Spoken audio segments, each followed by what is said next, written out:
Magandang hapon po sa inyong lahat mga kababayan. Batang Maynila to, guys, update lang tayo. Update lang tayo dito sa pasaway na SUV na ang plate number mga kababayan ay number 7. Tingnan nga natin ang nababalita dito. Ano ba update? Nakilala na ba? Kung sino ang nagmamay-ari ng SUV? Kasi mga kababayan, pag number 7, ang ibig sabihin po nun, ang nagmamay-ari dapat ay isang senator. Senatong. Senator po mga kababayan kasi ang number 8, congressman. Diba? Ang number 7, senatong. O senator, sige, senator na nga lang. Kaya naman, baka sabihin, hindi naman siya senatong. Okay. Senator po nagmamay-ari niyan. Dumaan po sa bus lane. Hinarang po ng traffic enforcer. At pagkatapos po nun, umatras, biglang sumibat mga kababayan. So, ibig sabihin, itong number 7 na dinadrive ng isang tulongges ay pasaway mga kababayan. At kahit anumang sasakyan yan, SUV, alam niyo ito mga kababayan, masasabi ko, no? Kahit gaano kaganda sasakyan mo, kung tulongges ka naman, wala rin, no? Mas maganda pa, ako sasakyan ko lang, mumurahin lang. Pero at least hindi tayo tulongges. Sila nga, mamahalin, mga Cadillac pa yan, o Escalade pa yan. Tapos, ang gagawin mo naman, mag-escapades, o mag-escape. Kaya siguro yung binili niya, no mga kababayan, escapade. Eskapo, para umiskapo, mga kababayan. Dahil ito nga pong tulonggis na to ay nahuli dyan po, dumaan po ng bus lane. Yun lang po, violation na eh. Pagkatapos noon, hinarang siya ng polis, ng traffic enforcer. Ang ginawa niya, umatras, tumakbong, inaratan pa. Bastos ang walang iya eh. Ang ginawa niya, may violation na, pasaway na, nginaratan pa yung so bastos pa. Nako, dapat lang talaga ito ay makasuhan mga kababayan. Ngayon ang tanong, sino ang nagmamaneho o kanino ang sasakyang yan na ang plaka ay number 7? And tingnan natin, update tayo. Kilala na ba kung sino ang nagmamay-ari mga kababayan? Ito kasi may balita. Ito, mga kababayan, ayon po sa LTO. Okay. Ito palang sasakyan na ito ay isang Ford Escalade. Ford Escalade pala ito, mga kababayan. So, hindi pala ito, hindi pala ito Cadillac. At hindi, mali din yung sabi ko na, Chevrolet. Ito daw, ayon po dito sa report ng Pilipinas Today, ito raw ay isang Ford Escalade. Kaya magaling umiskapo. Kasi nga, Escalade. Eskapo. Ayan mga kababayan, yung number 7 na sasakyan na tumulongges, yan po sa EDSA bus lane na nahuli at tumakbo. Ito raw ay ayon sa LTO ay walang protocol plate. Ibig sabihin, walang iniisyong protocol plate dun po sa viral Ford Escalade. Ibig sabihin, hindi legal yung nakakabit na na plate doon mismo sa harap ng Ford Escalade, yung SUV na yan. So, ibig sabihin, kinabit lang at hindi alam kung saan galing. Kasi, ayon sa LTO, kasi nilista ng LTO yan kung sino yung mga ini-issuehan nila eh. Pero wala daw. Ayon sa LTO. Ngayon, sabi ng LTO, ito raw ang gagawin nila. Ito yung next hakbang nila. So, mahigit isang at kalahating araw na ang nakaraan na maging viral itong video. Yung pinakita ko nung isang, mga kababayan, nung isang video ko, na halos masagasaan ng isang puting Ford Escalade na may plaka numero 7 ang isang traffic enforcer matapos sitayin ng sasakyan dahil sa illegal na paggamit ng EDSA busway noong linggo. Nananatiling blanco ang Land Transportation Office sa pagkakilala ng driver at may-ari nito. So, hindi kilala. Basta ang nalaman lang nila ay meron pong violation, may committed violations. Unang-una, ano yung mga violations na ito? yung behavior ng driver na ng utility, sports utility vehicle na inilagay sa alanganin yung buhay ng DOTR, CAI, SAICT enforcers. Ang ginagawa lang naman yung kanilang trabaho at papanong nalagay sa alanganin kasi muntikan pang ang banggain eh. Oh. At ang sabi pa rito, mga kababayan, yun pa, hindi lang yun. Yung tinakbuhan pa, umatras, tumakbo eh, tapos mumarat pa eh. Ewan ko kung may kaso yung pagnarat. Yung bad finger, ewan ko kung may kaso yun, ha? Insulto yun eh, mga kababayan eh. O ano raw gagawin ng LTO? Wala, hindi nila makita kung sino eh. Hindi nila alam kung sino may-ari kasi 7 lang eh. At yung Port Escalade na, ang tataka lang ako, paano nalaman na hindi nila na-issuehan? Di dapat na-identify nila kung sino yung may-ari ng sasakyan. Kung nalaman nila na hindi pala ito na-issuehan nung number 7 na plaka, ibig sabihin, alam nila kung sino may-ari. Paano nila nalaman na hindi nila na-issuehan? LTO Paano nangyari na hindi nyo alam yung may-ari? Paano nyo nangyari na hindi nyo pinakilala yung may-ari? Alam nyo nga na walang protocol plate na in-issue dito sa puting Escalade. So, ibig sabihin na-identify ninyo, may identification kayo na itong puting Escalade. LTO Ay, di ba yun lang? Ako nalilito ako eh.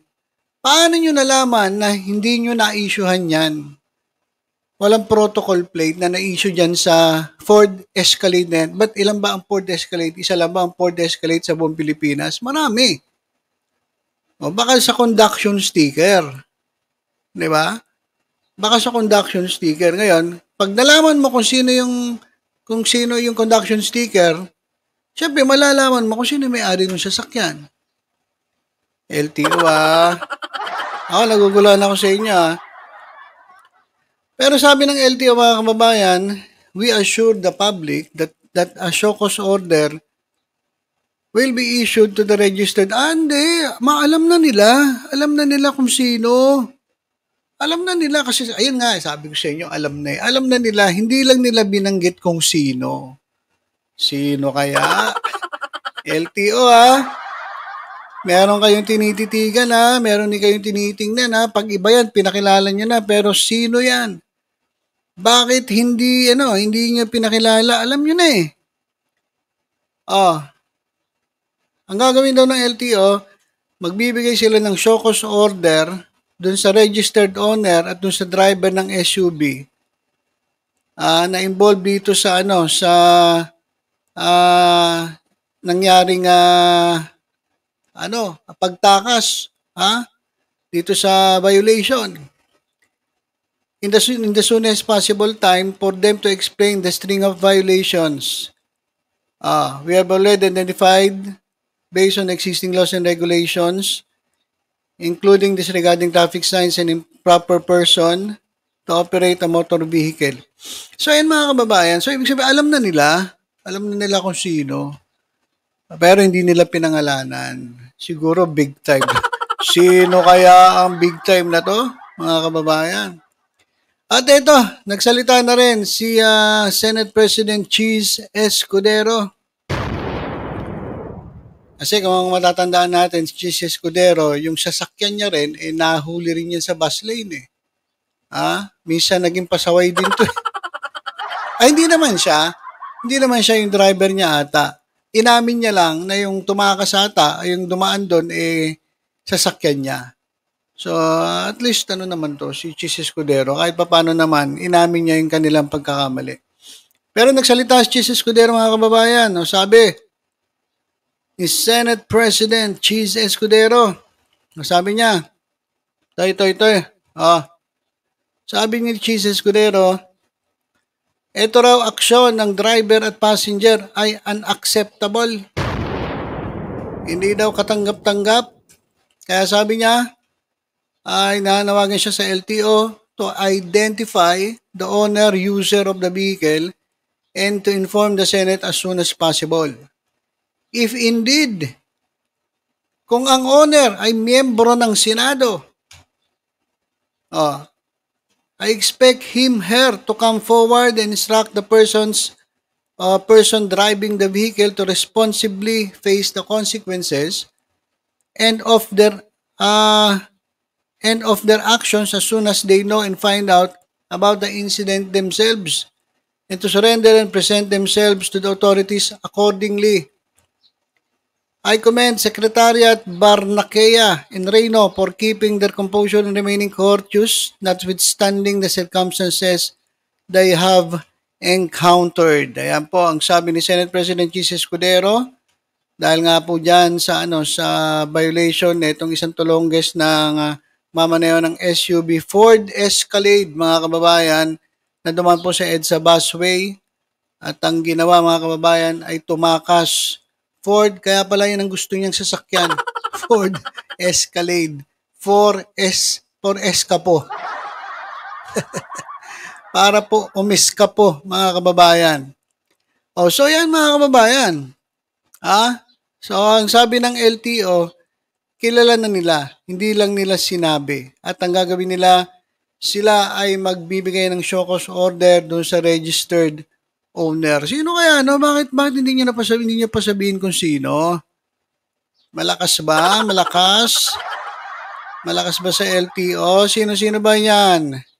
Kasi parang isa pa ito, mga kababayan, ang sabi, walang hindi legal, walang in-issue na number 7 mismo dun sa sasakyang yon. Ibig sabihin, hindi siya senator. Parang pinalalabas ng LTO, hindi siya senator.